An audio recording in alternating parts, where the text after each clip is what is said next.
So Luxury, today we're talking about one of my favorite disco songs. It not only features the vocals from the Queen of Motown herself, but the production prowess of Nile Rodgers and Bernard Edwards of Chic. That's right, Diallo. I cannot wait to unpack what Nile and Bernard did on this track. It's not just arrangement, it's also every single instrument, and it's the songwriting. And to be honest with you, it may not even be a disco song at the end of the day. Hot take, really? Hot take, yeah, really? Be ready for it. Well, respectfully, I may have to disagree with you there, my friend. Nice You saw what I did.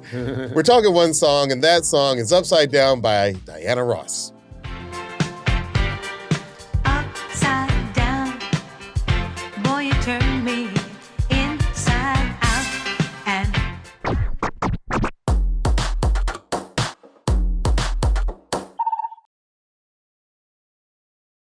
I'm actor, writer, director, and sometimes DJ Diallo Riddle. And I'm producer, DJ, songwriter, and musicologist Luxury, aka the guy who whispers interpolation.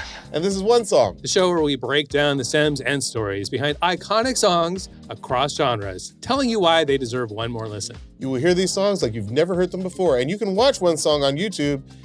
While you're there, please like and subscribe. So Luxury, today we're talking about Upside Down, a song that I was pleasantly surprised to hear in the last season of Stranger Things. You know, like I gotta say that show does needle drops really well and really expensively. They use two Prince songs in the finale. And a few years ago, Kate Bush is Running Up That Hill. Right. Got sort of a new lease on life. Don't forget about Master of Puppets, right? Metallica Master of as Puppets. well. Go back and listen to our Metallica These episode. classic canon songs with that we share taste, you know, we agree with, that are worthy of being surfaced to the new generation, 100%. Are being surfaced to a new generation. I think whatever the Duffer Brothers got going on, we just kind of follow their lead. We do episodes about it.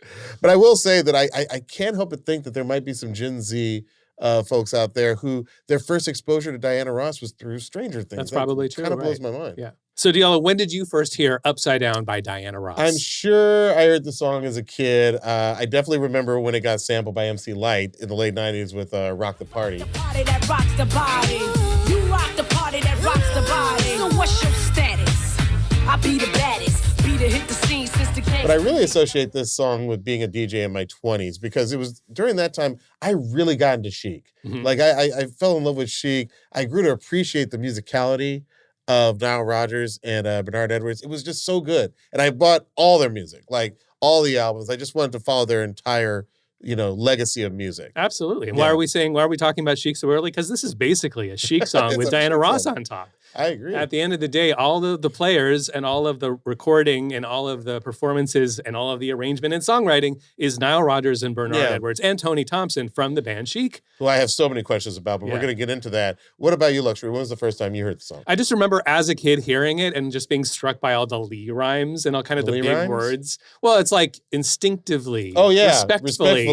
But even I say to thee, like jumped out of the radio because like no one was like using lyrics like that. Totally. They still aren't. Like that's like Shakespeare. The thee was definitely like an unusual thing to hear on a pop song, right?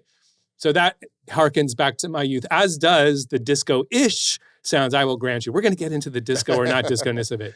But the smooth, sophisticated sound was amazing sounding to my young ears. And this was also like maybe the first time that we were really hearing her outside of like the songs of the Supremes. Right. I think I probably heard her first, Diana Ross, not through the Supremes, but through this song being a huge hit. Wow. And then I was later like, oh my God, she was also in the Supremes. It was sort of reminds me of the old joke about, wait, Paul McCartney used to be in a band before Wings?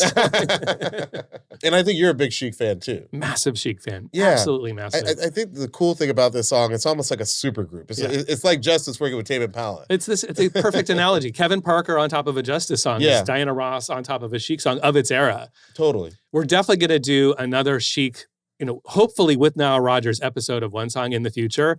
So, and we've already done a Supremes episode. So this is very much a supergroup kind of collab episode. The two of them coming together. For those of you who don't know who we're raving about, Chic was a disco band formed in New York in the early 70s by bassist Bernard Edwards and guitar player Nile Rodgers. If you don't know them by name, I guarantee you've heard a couple of their songs. They had huge hits in the late 70s. I'm talking about Le Freak, Good Times, and our personal favorite, I Want Your Love. your love, I want your love. I really adore this song. Every song that Nile and Bernard write, every Chic song there's always like one special, like harmonically rich moment that sort of comes from their jazz heritage. Yeah. There's always like one chord that just like punches you right in the emotional gut. Yeah. And on I Want Your Love, it's that, I want your love. I need your love. That moment is so it gets me. It's so emotional. It's really beautiful. It's so good. So in 1978, 79, Chic are at the top of the charts. They're kings of the world. Yeah. The disco demolition moment hadn't quite happened yet. When it does happen, it devastates the band. It kind of ends their career. But fortunately, they've started this side project of producing and working with other artists. Yeah. And it really begins with Diana Ross. And in fact, they'd been asked to work with the Rolling Stones and Bette Midler, but they turned them down before. They had already done work with Sister Sledge. We Are Family. Oh. We are family. I got all my sisters with me. So many good songs. Huge hit, a big 1979 song. But Diana Ross is the first time that they're working with superstars. And that was as a result of there being an executive at Motown named Suzanne DePass, who's a big fan. Big fan of the band and wanted to basically get them in a room and sort of launch this other aspect of their career, which would later lead to them working famously with David Bowie on Let's Dance, Madonna on Like a Virgin, and so many others. So many others. That's interesting that you say that because on the other hand, Diana hadn't had a hit in quite some time. She was in something of a slump in this moment. Absolutely. Yeah. I think her last hit was Love Hangover in 1976. Great song. There's that classic thing with the slow intro, and then we go into the like sick disco part. I love that song.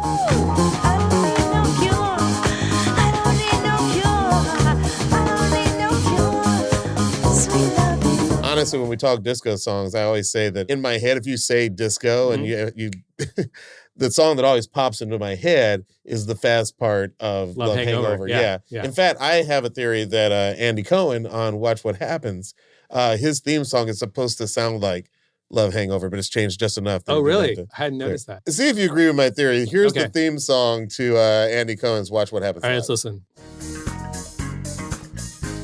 Oh, you're absolutely right.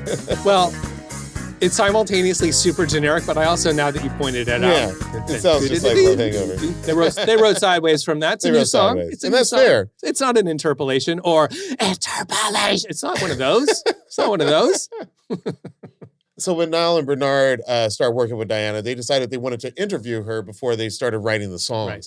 And I love this story. What they learned from these interviews was that she was ready as an artist for change. Yeah. She was ready to turn her career upside down. I'm not kidding. According to Nile, she literally used that phrase, which is basically how they got the song. I love stories like that. It's like Mark Ronson and Amy Winehouse, like just having a real conversation. They told me to go to rehab. I said, no. Natural conversation, just like the idea pops out and it takes the other person to be able to hear like, oh, that's good. You've got a song title there. You got something there. And Jimmy Jam, we had him on the show a couple years ago now. He tells a pretty similar story about working with Janet Jackson. They sat down together. They wanted to do an interview first. Yeah, they just started with like, just tell us about your life. Where are you at? And from that came so many of the songs from Control. From Control, yeah. Go back and listen to that. That's one of my favorite episodes we've done. And the other big single from this record, by the way, I'm Coming Out. Nile tells a great story about how he was inspired. He tells a story. He says he ducked into a bar when he was in New York. And let's not forget that Nile was big into drugs. Like they talk about it all the time in his book. Such a good book. Can we talk about that book, Le Freak? If you have the time to read a book, that is an awesome book. I read it from cover to cover. No holds were barred. He talks about in this moment, he was like going clubbing and drinking and drugging. Yeah. And before we go any further, just a really quick caveat. Massive Chic fans, both of us. Massive Nile Rodgers fan. I've probably read or seen, besides the book, like 50 or 100 other interviews. He's told a lot of these stories many times. I have come to notice that they don't always comport with each other perfectly. For example, what was the name of the bar where he first saw drag performers singing Diana Ross and dressed like Diana Ross? It might have been the Gilded Grape. It might have been Gigi's Barnum Room. Mm-hmm. It's unclear, but it was definitely a coolly named 1979. Was it the Grizzly Pear? I have no idea. Because the Grizzly Pear was I love that name, though. The Grizzly Pear, we used to do karaoke there when I lived in New York. It's down in the Village. I wonder if that was the place. Great name. Well, it's not clear which actual club he was at, but while he was there, or maybe he was at all of these clubs, he saw drag performers dressed like Diana Ross. It was a big part of the repertoire. Yeah. And he realized that she was a gay icon. It wasn't something he was otherwise aware of. And he brought this idea into the writing sessions, wrote the song with Bernard, I'm Coming Out, didn't necessarily tell Diana, about the gay connection, interestingly enough. In fact, it seems as though she was unaware when she was singing I'm Coming Out, that she was singing a song about coming out. I've seen an interview where Nile says that he kind of enjoyed it appearing as though she was coming out in the song I'm Coming Out. The way he pitched it to her was, this is going to be your first song when you come on stage. Wow. Which is what came to pass. And to this day, I saw her play the Hollywood Bowl a few years ago. It was the first song. She was riding like a zip line or something onto the stage to I'm Coming Out. I gotta say, the thing I like, and this is in his book, the thing I like about Nile's approach to songwriting is that he always says there has to be this thing that he calls DHM, which is deeper hidden meaning, or deep hidden meaning. And for every song, like I'm Coming Out, he was like, I heard that phrase, and I was like, that needs to be the song. You know what I mean? And there's like another layer that you may or may not get it on first listen or for your whole life of listening. But if you're in the know, then you know that there's this secondary meaning to it. He talks about that a lot. I've seen an interview where he talks about Halston, Gucci, Fiorucci. Yeah, the average radio listener not in New York in 1979 or not in the fashion circles in that era wouldn't have known that those were fashion brands. Totally. But for him, it gave it a more sophisticated thing. So the New York crew, so the Andy Warhol crew that he was a little bit trying to impress would be like, oh, okay, these guys are hip. Absolutely. He throws out a little nugget that lets you know that, like, a little wink lyrically to let you know, oh, I'm hip to this. Because you have to understand he's coming from this moment too where the disco demolition thing he was concerned this was ending his career. There's a big reputational and career and money generating problem potentially if the music is considered, if he's considered untouchable as a producer because the music has fallen from favor. So it's interesting. He's sort of balancing writing huge pop hits but also throwing in little nuggets in there to indicate like I'm still kind of on the cool art world, sophisticated side of things. Absolutely. Why don't we hear a little bit of I'm Coming Out? Have you seen the Fred Armisen routine with the the drummer? The drummer. He's like, I haven't memorized it. 52 seconds of intro. That's epic. It's insane. That's epic. But I will say, I love songs that do that. I love songs that like, the drums come in, then they go away. Yeah. I'm thinking about Shook Ones by Mobb Deep does the same thing. Like the drums come in, but then they take them back out.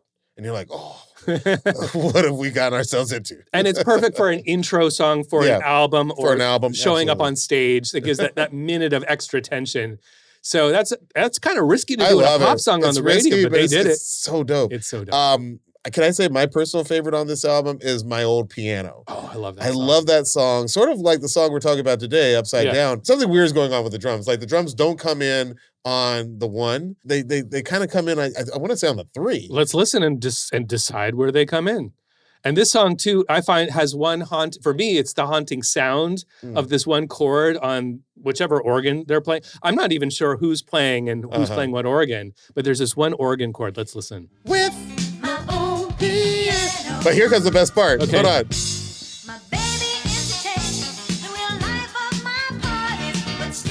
That's so now Rodgers. It's such a wild song. The like genius it's of these kind guys. of like manic. But like in a way that I like. But it's an arrangement thing, which is great foreshadowing for Upside Down because he does a similar thing with arrangement because the crazy part is interspersed. We start with the not crazy part. We start with the chorus, which is just 2 chords basically. It gets us into the swing of things, and then we go all over the place with those chord changes. My baby used to say that like all the instruments do their own thing. There's so much syncopation and so many interesting chords. It's the syncopation. It's so fun. Yeah.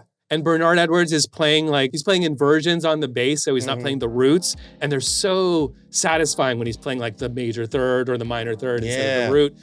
What these guys do with music is simultaneously sophisticated and pop in a magical way. That's part of the genius of Nile and Bernard. It's so great. All right, we're going to take a break, but when we get back, for the first time ever, you're going to hear rare and unused takes from the Queen of Motown herself, Diana Ross. You don't want to miss this when we get back.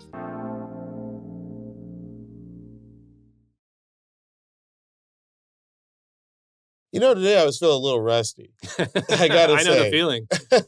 But I decided I'm gonna upgrade my morning routine. Want to upgrade your morning routine? Start with your coffee. Trey turns your daily cup into a moment of discovery, pairing you with fresh roasts from the country's best local roasters, tailored to exactly what you love. It's a tiny monthly surprise that you'll look forward to every month. Ooh, I like tiny monthly surprise. I love that. Trade is the #1 coffee destination in the United States of America. Wow. Their team of expert baristas, tasters, and Q graders use real coffee knowledge to match you with the coffees you will love. They curate over 500 coffees. That's a lot of coffees. That's a lot of coffee. So you can try something new with every delivery. Trade has spent more than a decade building relationships with over 55 top roasters across the U.S., giving you access to coffees you won't find anywhere else. That's right. Over 10 years they've been doing it. So that's 5.5 roasters per year by my math. Every recommendation is personalized, not algorithmic. So you discover new roasters and coffees perfectly suited to your taste. Each bag is roasted to order and delivered fresh to your door at prices comparable to grocery brands, but with cafe-level quality in every cup. Sounds sophisticated. Take Trade's quick quiz and they will find your perfect match. If your first bag isn't quite to your liking, they'll replace it for free as part of their, quote, first bag guarantee policy. You know, the thing I like the most is that it comes monthly. Like, Yeah. it's like a pleasant surprise every time it comes. And I kind of like the personalization of the subscription. You know, like it's customized to my taste. Yeah, I love that you're supporting local roasters as well. Yeah. And I agree, the variety thing, I'd gotten a little bit locked in with like my, favorite brand for years and years and years, getting a little stale. So it's nice to have something to try every single month. Totally. And by the way, they only work with the top roasters. Only the top local roasters. That's right. Right now, Trade is offering 50% off a 1-month trial at drinktrade.com/onesong. That's drinktrade.com/onesong to get 50% off 1 month. drinktrade.com/onesong. Welcome back to One Song. I can't wait to get into these stems, so Luxury, hit me with the drums. Tony Thompson from Chic, one of our all-time favorite drummers. Yeah, man. Listen to him, keep it simple and yet throw in some interesting little things that make it interesting. You can hear the music, right? Yeah. He's playing the motifs. Here comes the motif right here. Dun, dun, dun, dun, dun. And you're right. That crash is on the 3. Yeah, it's like... It's not on the downbeat. Who uses the 3? Who uses the 3? What the hell? The 3s love this song. They never get to shine. That is a big part of the motif too. Like there's all these little like they're hooks basically. They're non-melodic, non-lyrical hooks, parts of the song that are very distinctive and you can't wait for it to happen again. And it's recognizable. What was Thompson's background? Did he come from rock? I feel like he feels drivey and like almost forceful and loud in like almost a rock way more than an R&B way. He and Nile and Bernard started out together in the Big Apple band, but before that he was in LaBelle. Oh, which was a little bit of a funk and rock and R&B hybrid. So it could have been in there, Totally. Yeah, you can hear it. And I will say, even though this beat isn't for on the floor, I feel like it's disco. You feel like it's not. I think we've had so many episodes where the question of what is genre and how do you define it.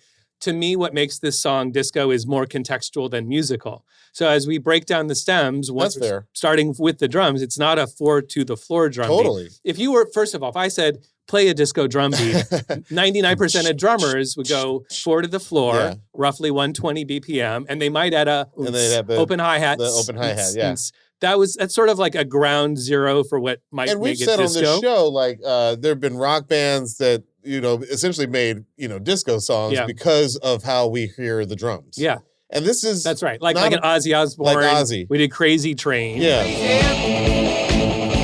But that's how it goes. Definitely disco drums, but then everything on top, not disco. And definitely everything, visual and contextual, definitely not disco. But it's a drum... That's more of a disco rhythm section. Crazy Train's more of a disco song. I agree. In the drums than Upside Down.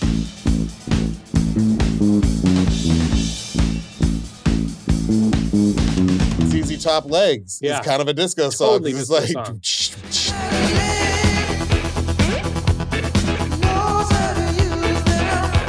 But I think we're saying the same thing because to me, disco, it's more of a feeling and a specific time. Like almost anything that came out in '79 has some disco element because I can see Studio 54 and I can see the Halston dresses and New York. I mean, I wasn't there obviously, but I kind of wish I was. And when you listen to certain songs like Upside Down, it sort of like puts you in a time machine. Yeah, it's where you find them in the world and when you found them. So in Studio 54 in New York, 1980, they are playing this song. Yeah. There are musical elements that are disco, but it's definitely not the drums. In the bass, when we get to that in a moment, I was surprised to notice a few things that I thought were there that aren't there, that would have made it disco. And last but not least, I think the strings, which we'll be hearing later. Cannot wait to get to them. Disco strings are amazing. So we'll big part of the genre. That's right. Well, let's continue with the drums. So what we just heard was the chorus. We've been listening to a lot of Chic here in the studio today, and I'm realizing Nile and Bernard love to start with the chorus. Yeah. That's not always a thing, but like it's, the Beatles did it famously. Yeah. Chic does it almost every song. They almost always start with a chorus and not the verse. Yeah. And interestingly, you're right. And in this song, they take it one step further, which is the song actually starts with the outro. So the Upside Down, You're Turning Me, which is the entire minute and a half outro of the song. We hear a little tease of it at the beginning. Then we go to the chorus. It's a very interesting arrangement. That's awesome. Which was very strategic because it hooks you right away to the hooky. So let's listen to the verse beat, and it's even less disco than the chorus beat, if that's possible. Check out the double snare hit in particular with a little bit of a syncopation in the open hi-hat. So right there we got 1 and 2 and then the open hat is on the of 2 and So there's a 16th note. So that's not a disco beat by any stretch of the imagination. That's funky as hell. His rhythm to do that much syncopation is insane. Yes. The man has so much rhythm. By the way, one thing I noticed in the stems, I'm done with the percussion per se. In other words, there are no claps in this song. Oh, wow. But I hear claps. I know. It feels like a clap song. We're going to discover what's making that sound a little bit later, but it is not happening with actual clapping or drum machines. It's 1980, so they wouldn't have had, most of the clap drum machines hadn't been invented. There were some, we won't go down that rabbit hole, but there are no claps coming from either of those. The percussion section. Yeah, it's coming from something else. I love how the bass locks in with the drums in this song. Can we bring in a bit of the bass? Let's do it. I'll start with Nard, as Nile refers to him, Bernard Edwards. I'll start with him isolated, then I'll bring in some of Tony on the drums. But here is low-key, this is relatively low-key Bernard Edwards.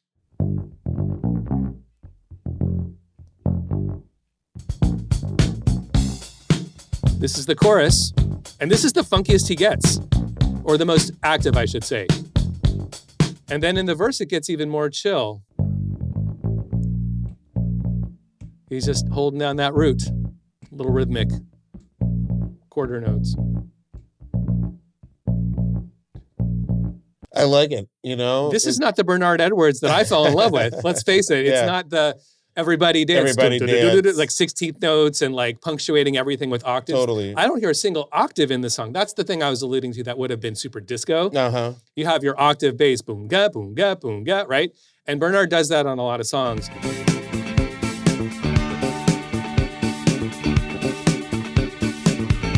There's not a single Bernard Edwards octave bass note in this song. I like this because on the verse where he's just playing that root, it makes it tense. You know what I mean? Like it builds up this tension so that by the time you get back to the chorus, there's a release.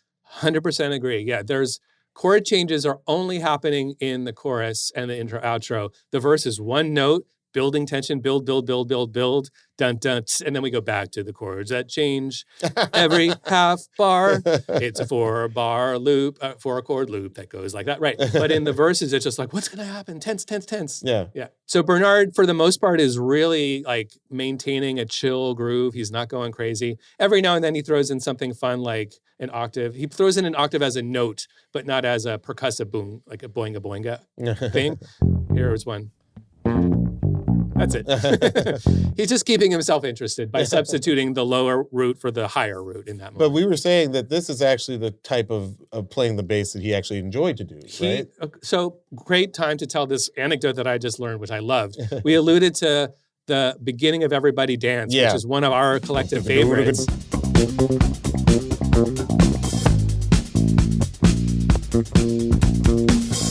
So apparently Bernard hated this intro, and it was Nile who convinced him to do it and to keep it on the record. But he was embarrassed by it because it is so busy, it is so show-offy, and he did prefer to keep it relatively restrained. Relatively chill. And, you know, what is the minimum number of notes I can play to accurately indicate what needs to happen here? Yeah. Is a little bit of the attitude, which is a sophisticated way of playing. So we've talked a lot about Nile. Nile is the guitarist in the band. So what is Nile doing on this song? So Nile Rodgers, famously rhythmic guitar player. Yeah. So there's a lot of rhythm happening in his parts. The keyboards are where a lot of the harmonic action is taking place and a lot of the rhythmic action. But let's just listen and then we'll talk about it. Just staccato stabs. So he's playing the staccato stabs that mirror the chords. Yeah. He's actually relatively restrained. A lot of the exciting action of the song is taking place in the piano. In fact, arguably, we're about to get to it, but that may be the unsung hero or one of the unsung heroes musically of this song. But he's also restrained. So both Nile and Bernard are kind of relatively restrained. That's the chorus. Even more restrained when we get to the verse. And by the way, the change from the chorus to the verse is one of the exciting parts of the song that's very chic. We actually changed keys here. It's a chromatic modulation from G Dorian maybe to B flat 7th maybe. And it sounds like this. And then you'll hear what he plays, which is not a lot. 2, 3, 4, 2, 2, 3, 4. He just plays a 2-bar chord and it's the same chord every time. A lot of restraint shown there because to my ears, because there's so many instruments on this song, it all sounds very busy and very full. Yeah. But when you hear the individual parts, it's not quite what I thought it would be. Right. You know, it's actually kind of like you said, restrained and simple. It's restrained and simple, and the complexity is in the arrangement. And one of Nile's genius skills is arrangement/orchestration, deciding what goes when and how all the different instruments. He's not a guitarist who's like, hey, I'm going to show off right now. Like he's like, I want this guitar to sound like this. I want this bass right here. I want strings here. I want piano here. There's a lot of interesting use of, they're kind of trading off to get to the ultimate like bar of musical interest where things are taking place. They're sharing the space. So once we get into the piano in particular, you'll note how all of these pieces they're basically puzzle pieces that he's piecing together to create the final riff, the overall riff, which is not only happening on a single instrument. But that's not all that he's doing. Here is the answer to the question. Guys, for all these years, I've been hearing claps. Where are the claps in this song? And just for context, here's that same section. This is the chromatic modulation. This is going from the chorus into the verse. You don't even know. It's interesting. You're like, what's happening? But you're changing keys in this moment. I'll give it to you with a few more instruments.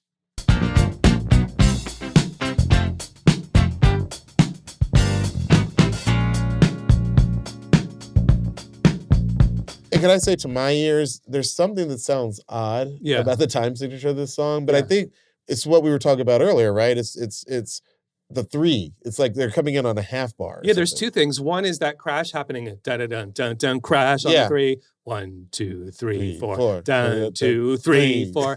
And then there's a second thing, which is there's a half bar, and we just heard where it happens in the modulation when we move from chorus to verse. Dun, dun, dun, dun. That's a half bar. I'll play it for you in the full song so you can hear. I'll count it out. 3, 4, 2, 3, 4. 1, 2, 1, 2, 3. Yeah. So there's a half bar that is added on the end. Totally. Yeah.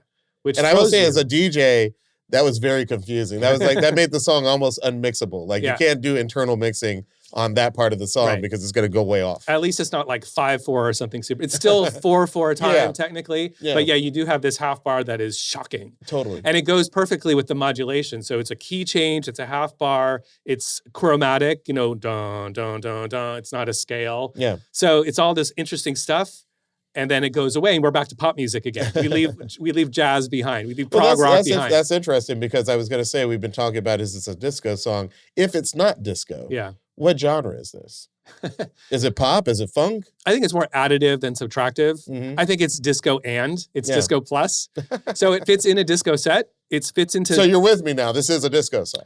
I think I think it's a non-reductive. Here's my political answer, right? I mean, I do feel like a politician saying, you know what, let's be all things to all people all the time. Vote for luxury. I think that there are disco elements. It makes sense in a disco club, in a disco DJ set. Yeah. You won't get thrown out of the club if you're DJing and you play this. No, this is one of the biggest songs of the night. If you're listing the top 100 or 10 disco songs of all time, it's likely to come up there. But musically speaking, where the disco lives, it's kind of here and there, right? And it's not as like explicitly disco as like the Scat Brothers Walk the Night or something like that. It's like hella disco.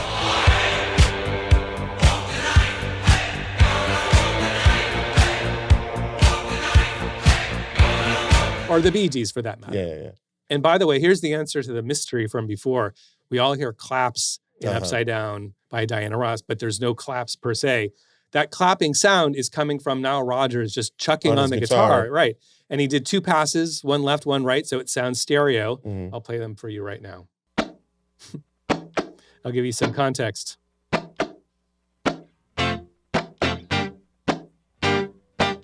I'll put in the drums. I'll take out the rhythmic. Yeah, there you go. So that's drums and chucks. And obviously, so this happens a lot on the show. The stems are before a lot of processing happens sometimes. I think there was some reverb added and maybe some high end to make it more clappy sounding. But that's the source of that sound. Oh, that's great. The piano's probably one of my favorite things in this song. I think the strings is going to be my favorite, but I'm right now it's competing with the piano. You reserve the right to... Yes, I reserve the right to later say the strings are my favorite. What's the piano doing? I would totally agree with you. In fact, I would go so far to say, as one of the unsung heroes of the song is the piano, and that means that I need to name the piano player. I'm not sure. It's one of these classic album credits just list 2 names for all the songs and all the parts. Yeah. But listed on the LP for keyboards are Raymond Jones and Andy Barrett, who sometimes goes by Andy Schwartz. There's a lot of pictures of Andy Barrett with pianos. So I think he might be the pianist on this one. And I think the Rhodes part, which we'll hear in a moment, might be Raymond Jones. Either way, this part is where the heart of the memorable motif riff action is taking place. And this is the part, I'll play it for you, and then I'll keep babbling after. Let's just listen. That's it. That part right there. Ba-ba. Those 2 little syncopated ba-ba. Yeah. Ba-ba. That's the hook. That's the hook of the song. Flash. That's the flash. And neither Nile nor Bernard are playing that part. It's just the piano is left in that little space for that. Which I thought was, that surprised me a little bit listening to the stems. I just assumed that maybe they were doubling it or they were all kind of totally playing with it. But they leave whoever, Andy, Barrett, Schwartz, or Raymond Jones to have his little moment with that boom, ba-ba. Now that's on the chorus. Does it change in the verse? Actually, in the verse, kind of a bit of a hero as well. Let's listen from the chorus through the modulation. And unlike the restrained Nile and Bernard, there's some action going on here.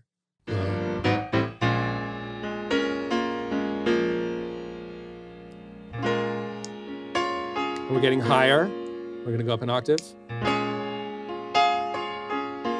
We have a little more action going on in the verse. And I think that those are secret sauce of the song might be happening in the piano. I really like that. Yeah.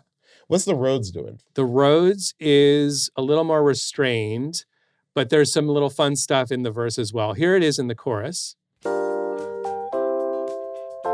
can hear the bleed from the headphones. Just doubling, and I'll bring the piano. Oh, well, let's keep going. I'll bring in some drums. Bring in some guitar. You can barely hear the guitar. Bass. And here he is in the verse, doing some fun stuff. Also rising an octave every time.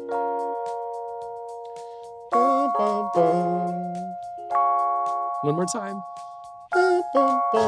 So satisfying. Boom. You nailed it. You nailed it, man. I could have played Rhodes on this. Maybe you did. I'm not sure who did. I know. Could have been you. I asked that my name be taken off the record. Rhodes always kill me. But I have to say, I'm a fan of disco strings. Oh, well, you're in for a treat here. So hit me with some strings, baby. This may be the most interesting revelation in the stems. And I did a little homework afterwards, a little research, a little recreation. But let's start with what was actually recorded, which you will notice, I'll compare it just to be clear, is different from what's on the final version. So here are the strings. And by the way, credit where due, these are the Chic strings consisting of Valerie Haywood, Cheryl Hung, and Karen Milne. Mm-hmm. How fortunate that we actually have string player names. It's so rare that we know You don't always get that. But the same players that play on I Want Your Love and all the other Chic songs are also playing on this. Let's listen to what they play.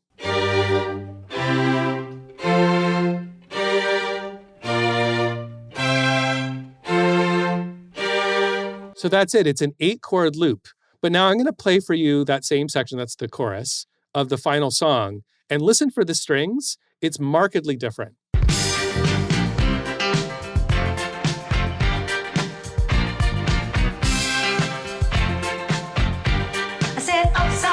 I'll play it again because it's a little hard to hear, but like it starts out with the first, these are what's recorded are 8, basically half note, like it's half the bar. So each chord gets dun, to, bon, to, half a bar long, but it's just legato. Yeah. And there's nothing rhythmic happening. They're just playing the interval, the 2 notes. Right.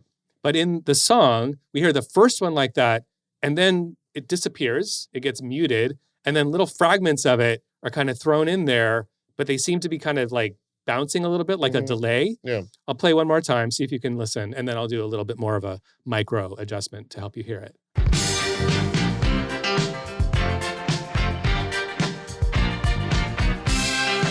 Like you can hear that duh, right? Like that one is distinct.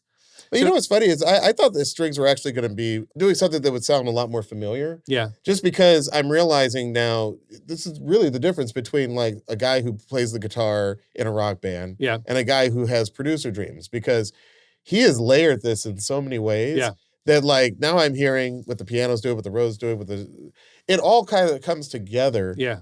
To form something that's not on any one instrument. I agree. That's what I was saying before about the puzzles fitting together. Totally. It reminds me a lot of George Benson's Gimme the Night, where the riff overall is kind of interplaying. It's like the guitar does a thing, and then the Rhodes answers, and then the strings.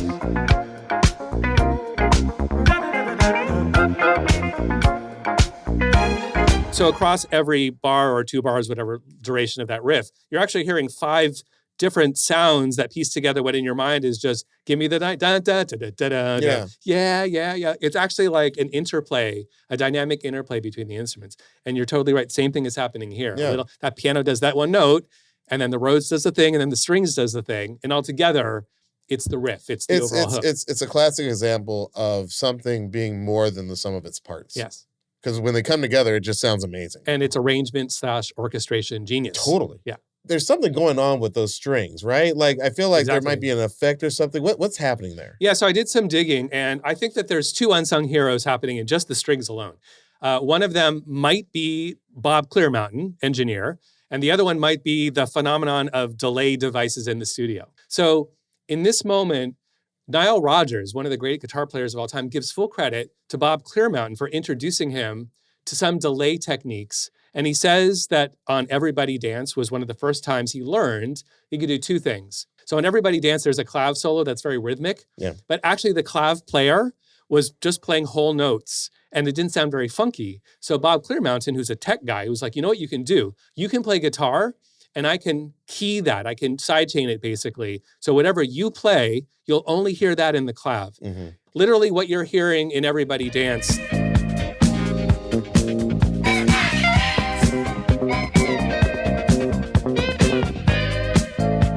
Kind of like in Daft Punk. When I was going to say French Touch. When the kick drum plays, then the bass ducks down under it, and you have that whoa, whoa, whoa sound. They're using both techniques on the strings in this song. One of them is the keying. So you hear a little wobble in the strings.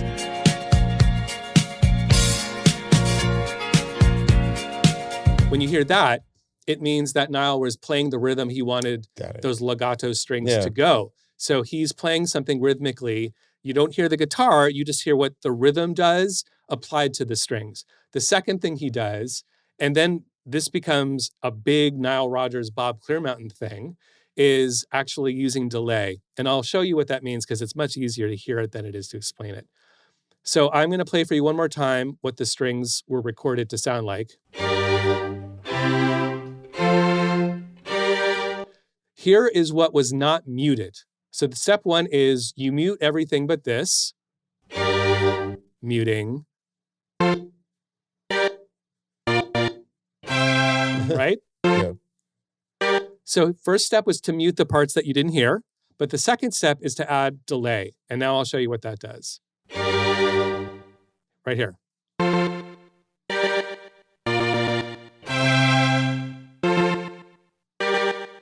So that is the magic trick that was used to give the rhythm aspect to the strings, to give it some funk, to give it some bounce, and to have it fit in with those other parts. So I'll play that again with the piano and the guitar, and you'll be like, oh yeah, now I'm starting to hear what the song Upside Down sounds like. Right here.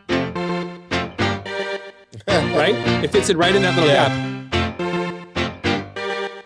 So it fits right into that pocket, just like we were talking about all the puzzle pieces coming together to form what that riff is being shared across different instruments, little fragments of sound at a time. Like those are literally 16th notes in the strings. Kind of a magic trick in 1979, 1980 to take a string part and do that. It almost sounds digital. Well, it wouldn't be a Diana Ross song without the queen herself, Diana Ross. So let's dive into the vocals. You said earlier in the show something that I didn't really even realize. The song kind of cheats the outro at the beginning of the song. It's true. We just got a little snippet. You want to hear that? Let's hear it. Let's start. I said upside down, you're turning me. You're giving love instinctively. Round and around, you're turning me. That's Diana. And it should be mentioned, another group of unsung heroes, is that she's not alone in the intro, nor is she in the outro. She is accompanied by the Chic vocalist, basically. Yeah, so that's Alpha Anderson and Lucy Martin from Chic, along with Michelle Cobbs, who is also in Chic sometimes, and Fonzie Thornton, Luther Vandross's childhood. Oh, wow. Yeah, Go back to that episode. We talked about episode. Fonzie. So it's that group. You'll hear a little male vocal in the I think, higher tenor range, actually. But here they go, the Chic vocals, and then I'll put them all together. Upside down, you're turning me. You're giving love instinctively. Round and round, you're turning me. So it's so funny. I can really hear that male voice now. Right? Yeah. Called it out. That's Fonzie. Yeah. And let's listen to all of them with Diana again. Then Upside down, you're turning me. You're giving love instinctively. Round and round, you're turning me. Me. That's the Supremes in her. That is the Supremes in her. That's her. And by the way, I found some really cool earlier takes of the same vocal. That's her final take. But it's really fun to listen to these early takes because she's trying to find what she wants to do, I think. These are some of those unused takes that we were mentioning earlier. Yeah, well, this one is my favorite. I'll play it for you and then we can talk about it. But it sounds like she's trying a different character. Think of her as like being an actress for this song. She could have been this role. I said upside down, you're turning me. You're giving love instinctively. Around and around, you're turning me. Like she's trying to be tough or something. Like, yeah. I was thinking like a fun auntie. Yeah. Yeah, she's like 35 in this moment, right? And that kind of corresponds with the picture on the cover. Yeah. The picture on the cover is like it's sort of like a sexy, mature lady. Yeah.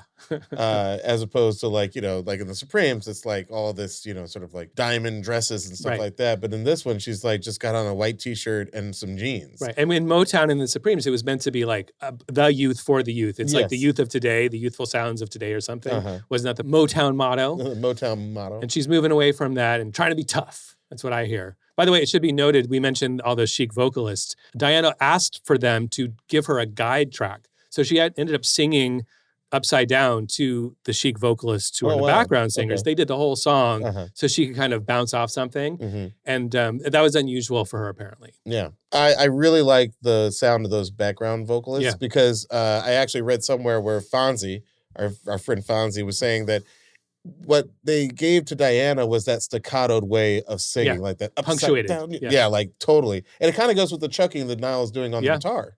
Absolutely. Yeah, it's all staccato and very deliberate. Each sound is very deliberately placed with strength and conviction. Totally. One more arrangement thing to Nile's credit, like as a genius arranger, you always kind of want to be from one part of the song to the next. Something stays the same, something changes. So we just had a lot of fast notes, a lot of eighth notes. Da da da da da da da da da da da da da da. Right? Now we're about to go into the chorus and things are going to slow down in the vocals. Here they are. Notice now how in the chorus there's a lot of quarter notes and rests. Upside down. Boy, you turn me inside out and round and round. And then we have our chromatic shifts. And then we have in the verse where the music bed is one chord that stays stable. She can then contrast that with her melody is going to be faster now. Yeah. So here's verse 1. Instinctively you give to me the love that I need. I cherish the moments with you. couple of things. I like how it's always like, respectfully, I'm aware that like there's this 1 2 that happens. But also until we really sat down and listened to the song, I didn't realize that she says you're cheating on me. Like, can we talk about the lyrics of the song a little bit? She's not happy. It's not a great relationship. She's not happy. She doesn't want to be upside down. Yeah, this is a bad upside down. Not like upside down, I'm in love. It's upside down, like, what the hell? Can we hear some more outtakes that didn't make the cut? Yeah, those are fun, right? All right, let's go back a little bit. Here's in the chorus. There's a first take that it sounds like a first take to me because it sounds like when you haven't done the song yet and you're learning it, it's really chill and it's very charming. Upside down, boy, you turn me inside out and round and round. Right, it's kind of tentative. Upside down. It feels so vulnerable to me. She seems sort of shy. Yeah.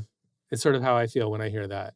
I also hear sexy. Yeah. I really do. It's like, it's funny because I was trying to imagine this era Diana in the studio singing this. This is the Diana who was in The Wiz. Mm-hmm. It's not the Diana you'll even see just a couple of years later singing, Missing You. Mm-hmm. So it's a really interesting era for her. Oh, and it's not the Supremes. We go back and listen to our Supremes episode. You Keep Me Hanging On, right? That's a different Diana altogether, right? That's more of like different a character. Vampy. Yeah, vamp Diana. is a good word. Yeah, but this one is like, it might be vulnerable, it might be sexy, but it's like it's more chill, more low key. Yeah. I also never noticed until you just said it about the speed, how it changes. Like, so it comes in fast, and then it goes to the chorus and it slows down. Then at the verse, it's fast again. This is basically some music math. I'm not sure how much of it is intuitive and how much is literally sitting down with graph paper and mapping it out. But you really could sort of put on a grid all of the different parameter choices, like chords change frequently, chords don't change frequently. Melody in the vocal is rhythmically complicated, but melodically simple. Like all of these parameters across the song are perfectly managed so that we have contrast from one section to the next. We have contrast sort of horizontally, whatever's going on here in the music side, in the drums and bass, is contrasted by what's happening in the vocal on top. Genius. Nile Rodgers and then when we get to the end, he goes fast again. Mm-hmm. Can we hear the outro? Let's listen to the outro. This is one of those great episodes where we have post-fade ad-libs that have never been heard before. Up and down and round, you're turning me. Giving love instinctively. Round and around, you're turning me. I don't mind that one. I don't mind the up and down, you're round, you're turning me. This is super really fun about this is super projection, and who am I to think that I can get in the brain of Diana Ross? But like sometimes when you're doing your ad-lib take, when the song is done, you've got the core vocals you need, but you're doing one last pass through the whole song, just whatever comes into your head, whatever there are gaps that you notice. Sometimes it can be stressful to be like, I'm not sure what to say, because you got to pick your lyrics. Sure. Like, am I going to just use the lyrics that I already know? Or am I going to add something new? Like, that's what I'm talking about. You know what I mean? And then you have to decide what notes. So I kind of hear a little bit, I'm projecting again, I hear her being like, I'm not sure what else to say besides the lyrics of the song. And she's sort of just singing the same notes and the same lyrics, but just little placing them differently. But she's like having fun. I think there's so much staccato going on in the song. I think she's just she's doing a bunch of syncopated freestyling essentially. Yeah. Up and down and around, you're turning me. It's like you see the footage of Judd Apatow movies where he's hurling ideas for them to riff on for Seth Rogen or whoever. It turns out that some of those are actual ad libs that Paul Rudd and whoever are coming up with, but a lot of them are ideas that it's helpful to have coming from the sidelines. When we're on set, we always have a couple of the writers there to pitch jokes in between takes, and it's improv is its own game. That's its own brain. Absolutely. I'm sure that I do not have. This is one of those fun things too with the stems that you hear. This is a real band. The song fades out on the radio, but we have how the band stopped playing. You've never heard this before. It's so fun because you hear a band stopping performing together. Yeah, and here it is. Here's the real ending of Upside Down, one song exclusive.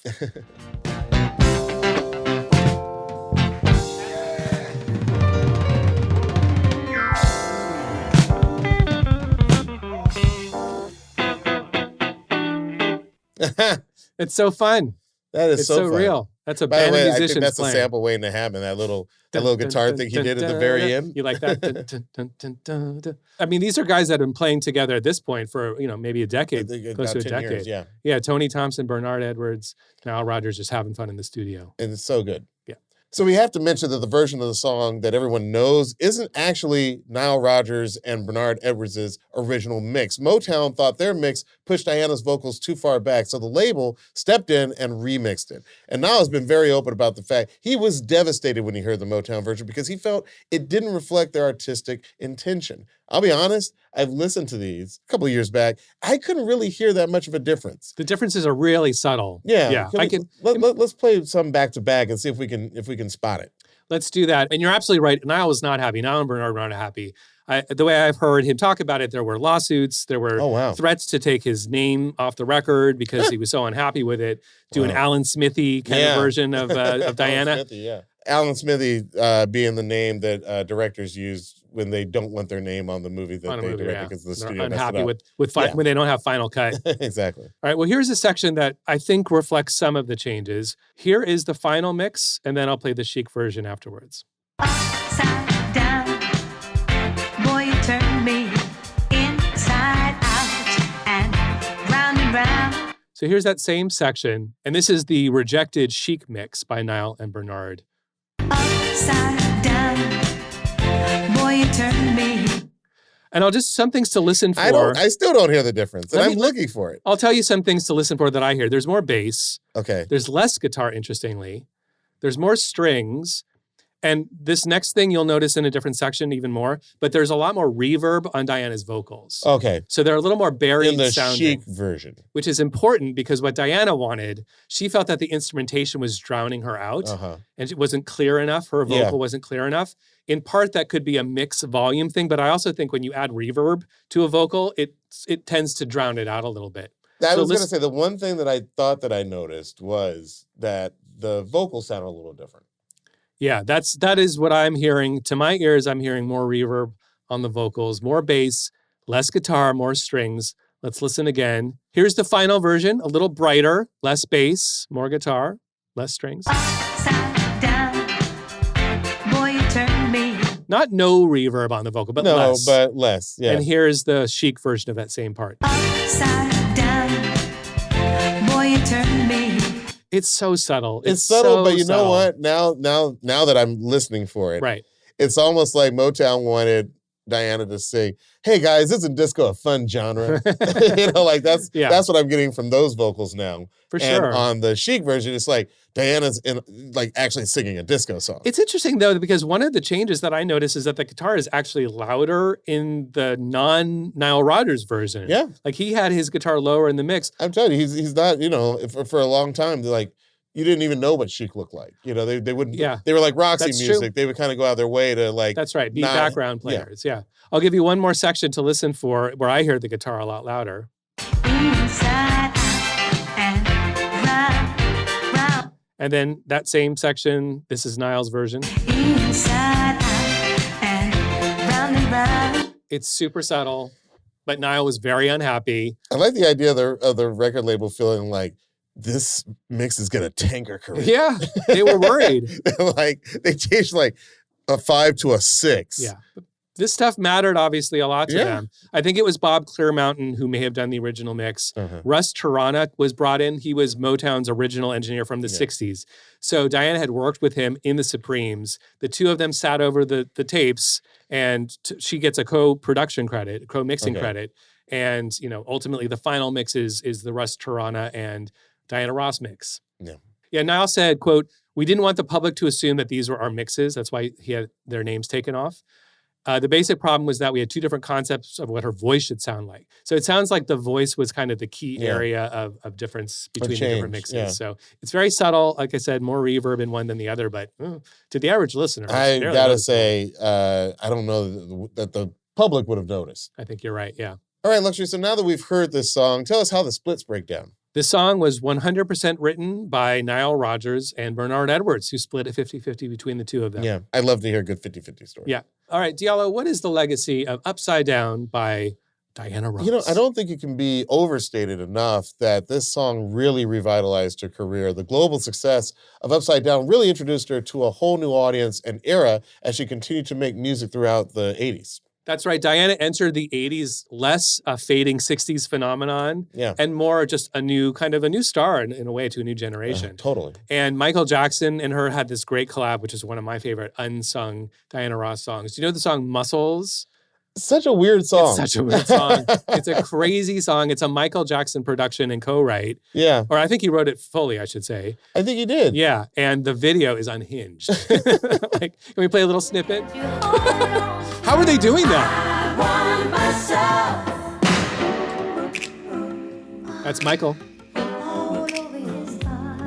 For those who are not fortunate enough to see what we're watching, a lot of muscles, a lot of men, a lot of oil on muscles, and she's like blowing them away, and then they're like walking on her arm. Oh, the FX, the special effects are special effects for the 80s. Over the top. It's 5 years after Star Wars, by the way, so it's not like they couldn't do more. No, this was clearly Lucasfilm's finest work. What I will say is that I didn't know this was even a song until my co-star, Marlon Essence Atkins, was telling me how much she loved this song, Muscles. And I was like, Muscles? And she was like, oh yeah, you don't know this song? Like, so there is an underground of muscle fans out there. You like this song too. I love this song. That's why I brought it up. I couldn't have this episode be completed without bringing up Muscles and listening to Muscles and watching the video for Muscles. I ain't doing the episode unless I get a shout out to Muscles. What about you, Luxury? What do you think the legacy of Upside Down is? I think from the Diana Ross perspective, we have a lot of thoughts that we've just shared. But I think that it's no small shakes that Nile Rodgers and Bernard Edwards also go into the 80s with kind of new wind beneath their wings, because the end of Disco Demolition was the end of Chic's career, but not the end of their career. Absolutely. As mentioned, we have David Bowie, we have Madonna, we have Duran Duran. We have all these incredible, iconic songs. Yeah, they did Notorious. They did No Notorious and Wild Boys. Notorious. Not notorious.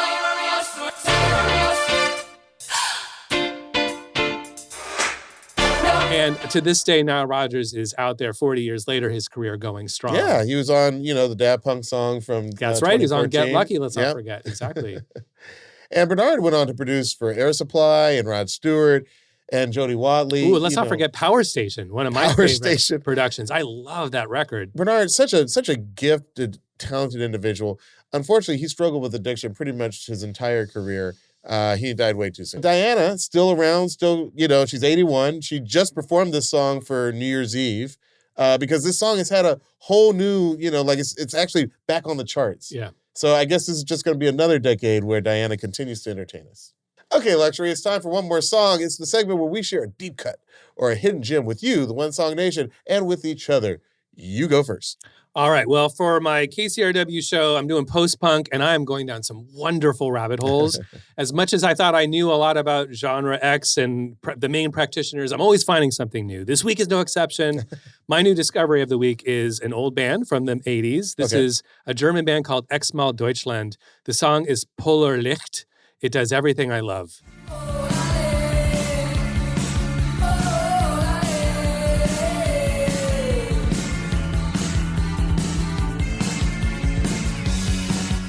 I literally thought it was like a Cocteau Twins record I'd never heard before. I love it. It's got the What year is this? It's like, I think 1984, Polar Licht. I guess that means polar, like, the light of the North Pole or something like that. I'm not really sure. My German's not that good. But they look exactly like you'd hope them to look, like 5 members of some cross between The Cure and The Damned.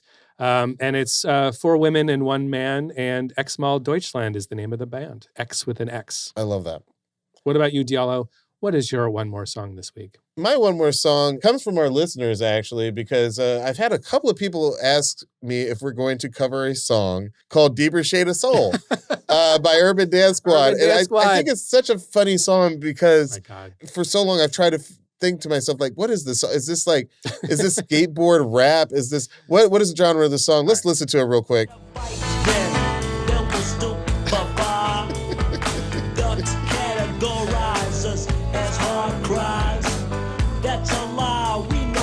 That's the one. What is the genre? I have an answer for you. The genre is 1990, because that's the only moment that music sounded exactly like that.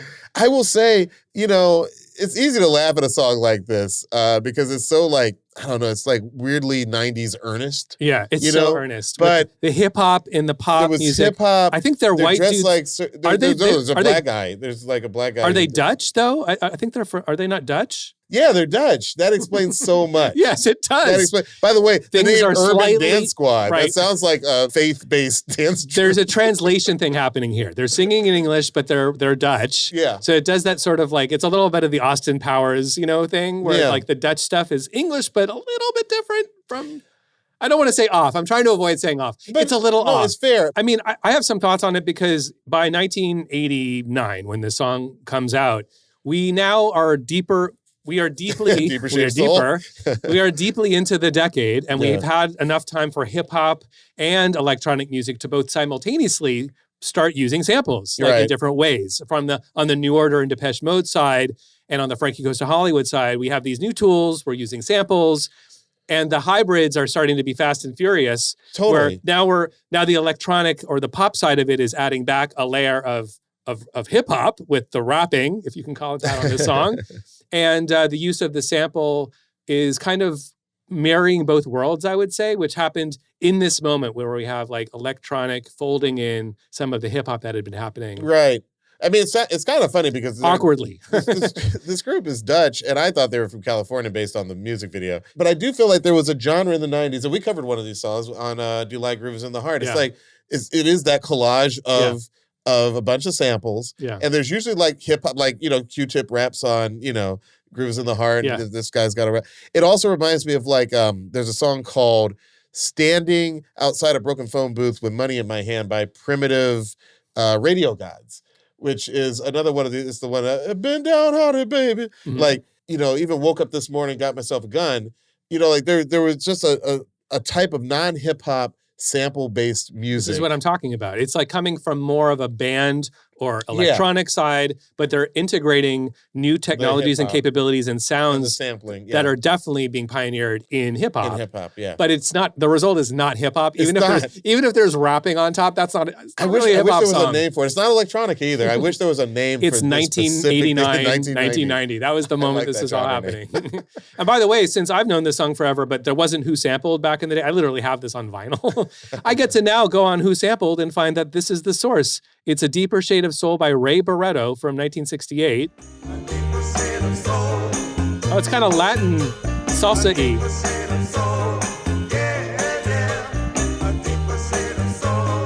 God bless Who Sampled. If only we'd had that back in the day. That was a fun little dive. That was a fun little dive. As always, if you have an idea for one more song, you can find us on Instagram and TikTok. You can find me on Instagram at Diallo and on TikTok at Diallo Riddle. And you can find me on Instagram at LUXXURY and on TikTok at LuxuryXX. And you can follow our podcast on Instagram and TikTok at One Song Podcast for exclusive content.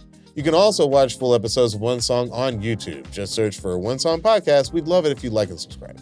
And if you made it this far, you're officially part of the One Song Nation. Show Salute some to you. love, give us 5 stars, leave a review, and send this episode to a fellow music fan to help keep the show going. Luxury, help me in this thing. I'm producer, DJ, songwriter, musicologist, and every Friday from 10 p.m. to midnight, KCRW DJ Luxury. And I'm actor, writer, director, and sometimes DJ, Diallo Riddle. And this is One Song. We'll see you next time. This episode was produced by Melissa Dueñas. Our video editor is Casey Simonson. Mixing by Michael Hardman and engineering by Eric Hicks. This show is executive produced by Kevin Hart, Mike Stein, Brian Smiley, Eric Eddings, Eric Weil, and Leslie Guam.